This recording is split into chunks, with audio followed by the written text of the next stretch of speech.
मित्रांनो नमस्कार. सर्वप्रथम आपल्या सर्वांचं माझ्या यूट्यूब चॅनलला हार्दिक स्वागत आहे. आजच्या व्हिडिओमध्ये आत्तापर्यंत स्त्रियांना मॅटर्निटी लिव्ह ही मिळत होती, आता पुरुष कर्मचाऱ्यांना सुद्धा पॅटर्निटी लिव्ह ही मिळणार आहे. त्या संदर्भातला आजचा हा व्हिडिओ आहे. व्हिडिओत काय म्हटलंय ते आता आपण सविस्तरपणे बघूयात. कर्मचाऱ्यांच्या हितासाठी देशामध्ये लवकरच एक महत्त्वपूर्ण निर्णय होऊ शकतो असं चित्र आज लोकसभेतून समोर आलं आहे. देशामध्ये लवकरच एक नवा कायदा अस्तित्वात येण्याच्या आशा पल्लवित झालेल्या आहेत.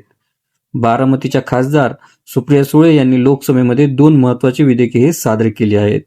जर लोकसभेमध्ये आणि राज्यसभेचे या विधेयकांना बहुमत मिळालं तर येत्या काळामध्ये या विधेयकाचे कायद्यामध्ये रूपांतर होईल आणि यामुळे कामगाराच्या हक्काचे संरक्षण होणार आहे. हे कामगार आणि पालक हक्काच्या दृष्टीने एक मोठं पाऊल मानलं जात आहे. पण हे विधेयक एनडीए मधील घटक पक्षांनी पाठिंबा दिला तरच मंजूर होण्याची शक्यता आहे. दरम्यान आता आपण या विधेयकामध्ये नेमकं काय आहे, याचा नेमका लाभ हा कोणांना मिळणार आहे, त्या संदर्भात आपण थोडक्यात बघूयात. शनिवारी खासदार रत्न सुप्रिया सुळे यांनी पितृत्व आणि पितृत्व लाभ विधेयक 2025 तसेच सामाजिक सुरक्षा संहिता सुधारणा विधेयक 2025 हे संसदेत मांडले आहे. नवजात बालकाच्या संगोपनामध्ये वडिलांचा सक्रिय सहभाग सुनिश्चित करणे आणि गिग वर्कर्सना मूलभूत हक्क देणे हा या दोन्ही विधेयकांचा केंद्रबिंदू असणार आहे. देशातील कामकाजाच्या क्षेत्रामध्ये मातृत्व रजेला कायदेशीर स्थान असले तरी पितृत्व रजेसाठी अद्याप कोणतेही सार्वत्रिक बंधनकारी धोरण नाहीये. खासगी क्षेत्रामध्ये ही रजा देणे बंधनकारक नसून केवळ केंद्र सरकारी कर्मचाऱ्यांना 15 दिवसाची रजा ही उपलब्ध आहे.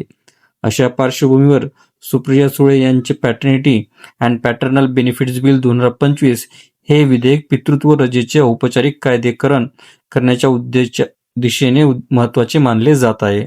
या विधेयकाचा प्रमुख उद्देश म्हणजे नवजात बालकाच्या सुरुवातीच्या विकासामध्ये वडिलांना कायदेशीर आणि पगारी रजेचा अधिकार देणे. या रजेच्या माध्यमातून पालकत्वातील जबाबदारी दोघांमध्ये समानपणे विभाजित होईल. तसेच नव्या आईच्या आरोग्याची काळजी घेणे आणि कुटुंबातील गतिशीलतेत सकारात्मक बदल घडवणे शक्य होणार आहे. लोकसभेमध्ये सादर झालेल्या या विधेयकामध्ये नवजात बालकांच्या जन्मानंतर वडिलांसाठी पगारी पितृत्व रजेची तरतूद आहे.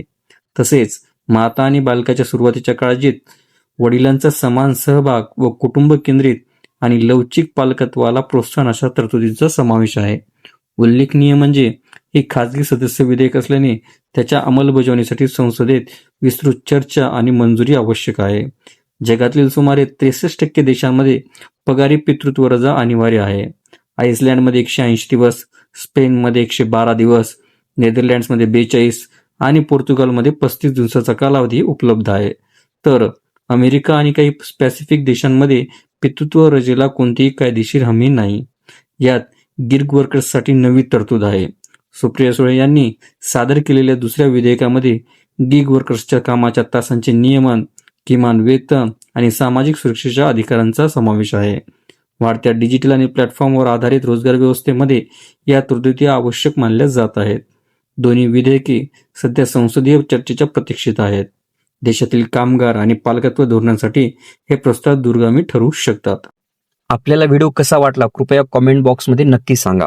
आपल्याला व्हिडिओ आवडले असल्यास चॅनलला नक्कीच लाईक, शेअर आणि कॉमेंट्स करायला विसरू नका.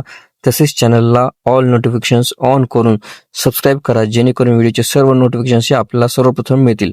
लवकरच आपण पुढच्या व्हिडिओमध्ये भेटूया. तोपर्यंत नमस्कार.